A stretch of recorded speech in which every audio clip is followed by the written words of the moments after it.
मारुति के कक्ष में भी जल अब तक उनके और उनके माता पिता को घेरने लगा है। तभी नन्हे मारुति ने अगले ही क्षण अपना एक पैर उठाया और उस प्रलय के जल को दे मारा। वहीं छपाक की ध्वनि गूंज उठी और मारुति के कदम को छूते ही देखते संपूर्ण जल का स्तर अपने आप ही कम से कमतर होता चला गया और कुछ ही समय के उपरांत धरती लोक के हर स्थान से जल का स्तर अपने न्यूनतम स्तर पर पहुंच गया, जैसे कि धरती लोक पर कभी कोई जल प्रलय आया ही नहीं था। वहीं इंद्रलोक से ये दृश्य देखकर स्वयं देवराज इंद्र भी चकित रह गए और उनके आश्चर्य का कोई ठिकाना ना रहा और वे स्वयं से बड़बड़ाए, असंभव, ऐसा नहीं हो सकता। हमारे दिव्य प्रकोप को कोई कैसे शांत कर सकता है? अभी देवराज अपने आश्चर्य का कारण जान नहीं पाए कि तभी नारायण नारायण की गूंज संपूर्ण इंद्रलोक में गूंज उठी और स्वयं नारद मुनि वहां प्रकट हुए। नारद मुनि ने प्रणाम करते हुए देवराज इंद्र से कहा, प्रणाम देवराज, ये हठ छोड़िए, क्योंकि आप जिसे एक साधारण सा बालक समझ बैठे हैं वो कोई साधारण बालक नहीं, अपितु स्वयं महादेव का 11वां रुद्र अवतार है। बाल मारुति को चोट पहुंचाकर आप स्वयं देवों के देव महादेव को कहीं ना कहीं चोट पहुंचाने का प्रयत्न कर रहे हैं और आप ये भली भांति जानते हैं कि यदि महादेव को क्रोध आ गया तो उसका परिणाम क्या होगा। अगर आपने अपनी ये हठधर्मिता नहीं त्यागी तो आप पर भी कोई अनिश्चित विपत्ति भी आ सकती है देवराज। नारायण नारायण।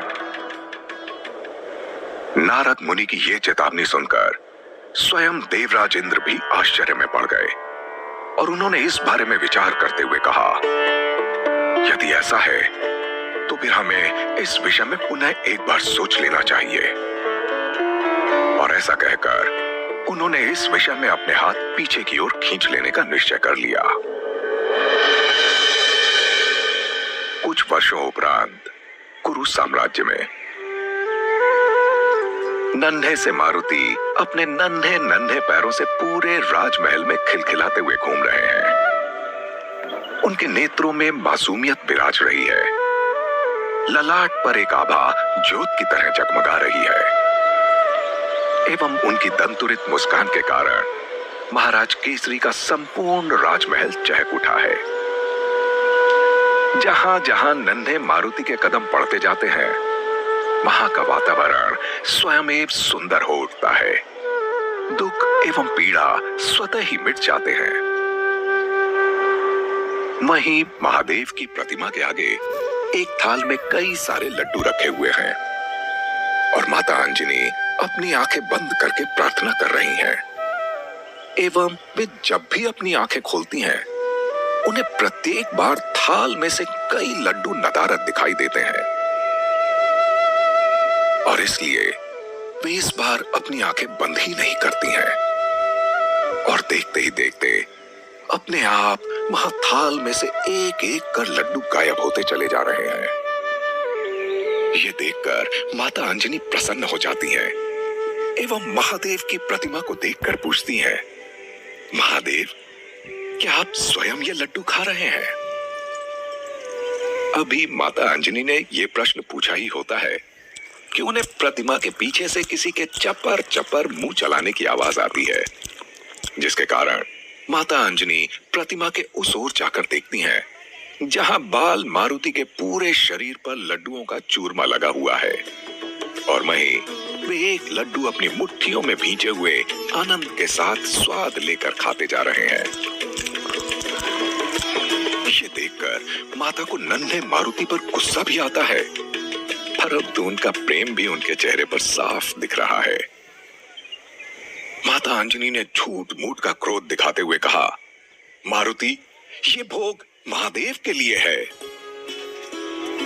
मारुति ने लड्डू का शेष भाग खाते हुए तुतलाते हुए कहा, माता, हमें भूख लगी थी एवं महादेव खाएं या हम खाएं, बात तो बराबर हुई ना। बाल मारुति की ये बात सुनकर माता अंजनी मुस्कुराने लगी एवं वहां उपस्थित सभी दासियां भी मारुति के बारे में बात करने से नहीं थकती हैं। देखो मारुति कैसे कैसे खेल करते हैं, इनके जैसा चंचल शिशु हमने तो कभी नहीं देखा। काश कि बाल मारुति की तरह हमारा भी लल्ला ऐसा ही होता। वहीं दूसरी दासी ने कहा, चाहे अपने मारुति चंचल हो, परंतु एक दिवस भी वो अपनी ये चंचलता ना दिखाएं, तो इतना बड़ा राजमहल सूना सूना सा लगने लगता है ना?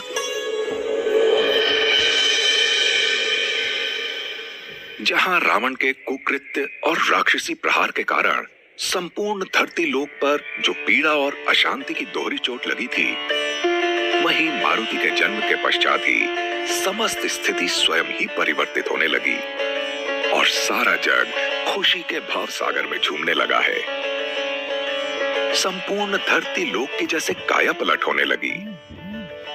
संपूर्ण सृष्टि विनाश के विराम के बाद नव निर्माण की ओर अग्रसर होने लगी है। महाराज केसरी और महारानी अंजनी के भाग्य में भी मारुति के जन्म के पश्चात एक बहुत बड़ा परिवर्तन आया है। उन्हें संतान सुख की प्राप्ति तो हुई ही है, उसके साथ ही उनका जीवन अनंत खुशियों से भर गया है। देखते ही देखते माह बीतते बीतते कई वर्ष बीत गए और धरती लोक पर छाई अशांति में बीते कुछ वर्षों में ही अनेकानेक परिवर्तन आ गए हैं। वहीं शिशु मारुति अब अपने बाल्यकाल से शैशव काल में पहुंचने वाले हैं, अर्थात मारुति आज 5 वर्ष के होने वाले हैं। आज उनका 5वां जन्म दिवस है।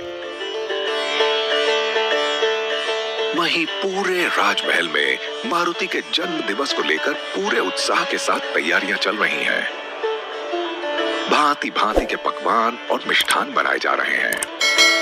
सभी दास दासियां बढ़ चढ़कर इस कार्य में हिस्सा ले रहे हैं। एक तरह से पूरे राजमहल में उत्सव जैसा वातावरण है। उत्सव जैसा वातावरण हो भी क्यों ना, जब से मारुति का जन्म हुआ है तभी से संपूर्ण सृष्टि जैसे जीवंत हो चुकी है। वहीं राजमहल में माता अंजनी से एक दासी बात कर रही है।